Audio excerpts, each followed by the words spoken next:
Today on XboxerBriefs, we take a brief look at the world's most popular trivia game with a twist. This is Trivial Pursuit Unhinged. Let's go.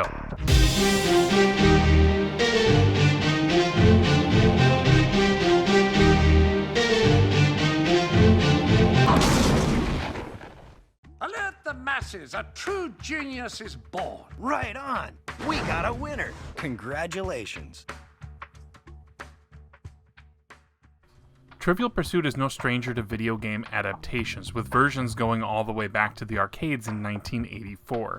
If you're not familiar with the game itself, you move about a board shaped like a wheel, landing on spaces tied to 6 different categories.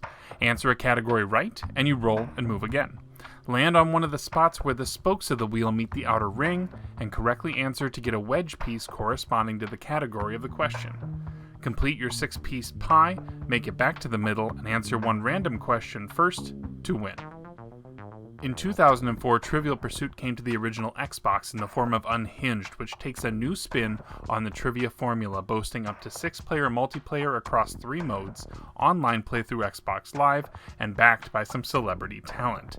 Providing vocals for the questions are Bill Nye for Science and Nature. What mythical creature was created by Douglas Herrick as the result of a lucky accident in his taxidermy shop? Terry Bradshaw for Sports and Leisure. How many opening moves are possible in a chess game? Whoopi Goldberg for Arts and Entertainment. What band sold 1.4 million copies of The Great Milenko after it was dropped by Disney's Hollywood Records for using too much profanity? Place your bet. Brooke Burke asking people and places. Triple bonus point space. What language is spoken by the most people? John Cleese with History. Who surprised John F. Kennedy by giving him an ashtray imprinted with JFK's full set of fingerprints? And John Ratzenberger for Wildcard. This is for a wedge. Listen up. What psychic edged out Eminem and Osama bin Laden to be Google's most searched man of 2001? The addition of some known commodities here is great. I'm actually surprised that almost all of them are still relevant 16 years later. Of course, Classic Mode is here and functions exactly like I've described. This feels just like the board game, plus inclusion of visual questions, and overall performs pretty well. But the title mode is unhinged, and while Unhinged mode still uses the same game board, it adds a few tweaks, including random power-ups, a point system, and allows you to bet whether people will get a question right or wrong. Some of the power-ups allow you to remove 2 potential answers, teleport to a spot of your choosing, rotate the spokes of the wheel, and get a random category. Bonus points earned from answering quickly or from your bets can be spent on a chance to reroll your dice, have a new question from that same category, steal an opponent's wedge, or even protect your own wedge from being stolen. Landing or stomping on an opponent will cause them to lose their next turn. Between Classic and Unhinged mode, I'd have to say that Unhinged adds enough to the formula to make it the mode that you should play if you have enough time for a full game. If you're in a hurry or want something a little different, Flash mode ditches the board entirely in favor of a tower. Players must choose between 2 categories, and for correct questions they'll add 1 pie piece and elevate them to the next level where 2 new categories can be chosen. First to get through 6 levels wins. I dig this mode because a round can go by fairly quick. You can roll very easily into rematch rounds.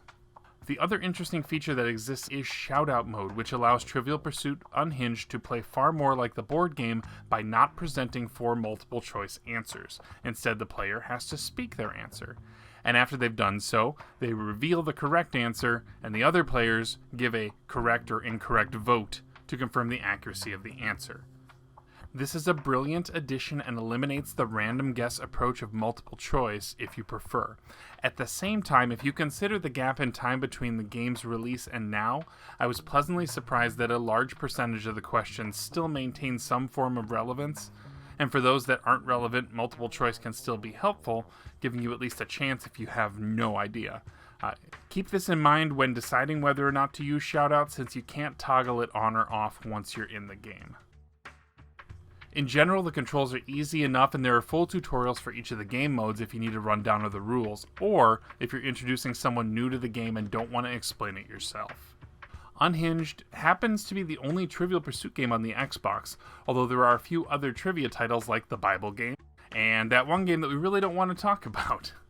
It is backwards compatible on the Xbox 360, and you're likely to find this one for relatively cheap, with complete copies rarely topping $5. But if you're way into trivia, it's an easy way to get in some games without having to take too much time to set up. The addition of the celebrity voices for the questions is fun, and having some multimedia feed into the questions is something that the tabletop version simply can't do. If you enjoyed this review, be sure to like the video, subscribe, and share it with someone who may be missing out on some of the great games for the original Xbox. I also stream some of my recording sessions that I use for these videos live on Twitch, and a link to my channel can be found in the description below. I hope to see you in a chat sometime soon. That should about do it for today. Thank you for watching, and I'll see you next time.